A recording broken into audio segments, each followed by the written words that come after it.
If you just started video editing or you're trying to find your first client, let me save you some time and explain why Upwork or Fiverr is not worth it. I've been freelance editing for 2 years right now, and all my clients came from other sources, not from Upwork or Fiverr. But at the beginning I tried to find clients through Upwork and Fiverr, and I tried doing this for like 4 months. And trust me, this isn't some motivational bullshit. This is real knowledge and real experience I'm trying to show to the world. And throughout the whole video, keep in mind this is for the new video editors. This is not for the ones that have been doing this for years. So there are 2 biggest reasons why you should never use Upwork or Fiverr at the very beginning. For that, I will give you some of my background when I first started editing. It was back in July 2023, and obviously I didn't have any clients. My first attempt to finding clients was through YouTube and email, but I quickly gave up because, well, nobody responded to me. And it's obvious because look at this. This is my old email and I didn't have any work examples to show. So I thought, okay, I need some work examples. So I went to YouTube, found a gaming creator called Filza who streamed Minecraft streams.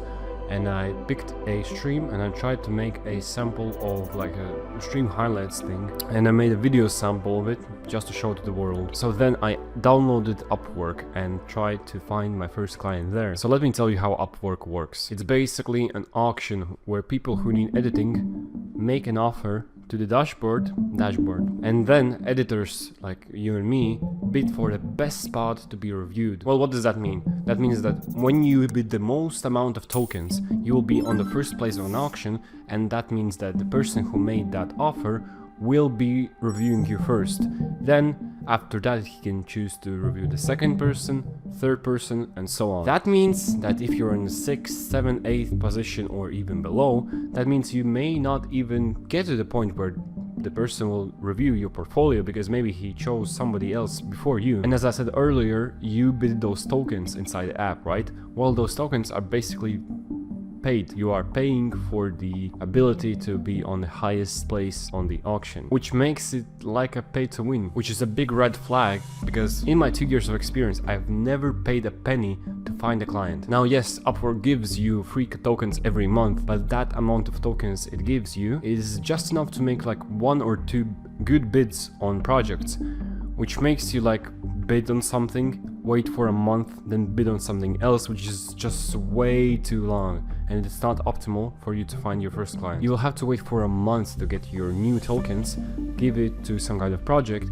and then it's not even guaranteed that you will get that client. So that's the first reason, which is if you want it fast, you will need to pay. And the second reason is very simple one, and you've probably heard it before, but you'll have to stay with me with this one. It's way too saturated. And when I say too saturated, I mean what the f. Especially as a beginner, you will not be able to compete with people with years of experience and a good portfolio. And believe me, Upwork has a lot of them. You can check it yourself. When you go to Upwork, look at the highest bidder in any project. It usually is a guy who has like 5+ years of experience, a very compelling profile and portfolio, and to top things off, they very often offer the lowest possible price. Sometimes they offer way less than the budget itself, so it's impossible to compete with them. Now back to the story.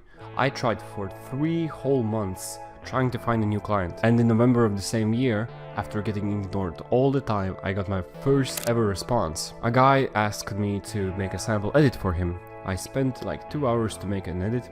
I sent to him and I was never messaged again. Now at the same period of time I tried using Fiverr as well, and in my opinion it has even more disadvantages than Upwork. It's even more competitive because instead of editors trying to win a spot for a client, for a project, it's the client and potential people that try to find a good editors through looking through a bunch of profiles. So if you don't have a good profile, good portfolio, good work examples, you don't stand a chance. Now as I said, it's for the new editors. For me, Fiverr is a great place. I have a good work examples, good portfolio. It's a great place for me to find new gigs and new clients. So if you're a new video editor, what I recommend you doing instead is to choose any social media platform, build your social brand, and to create your personal brand here. And then use that social media platform to outreach many people that might need video editing services. Now, I'm not saying it's going to be easy, but it's way more reliable and way more convenient than doing the Fiverr and Upwork approach, especially when you're a beginner. The way I did this is I built my personal brand on LinkedIn,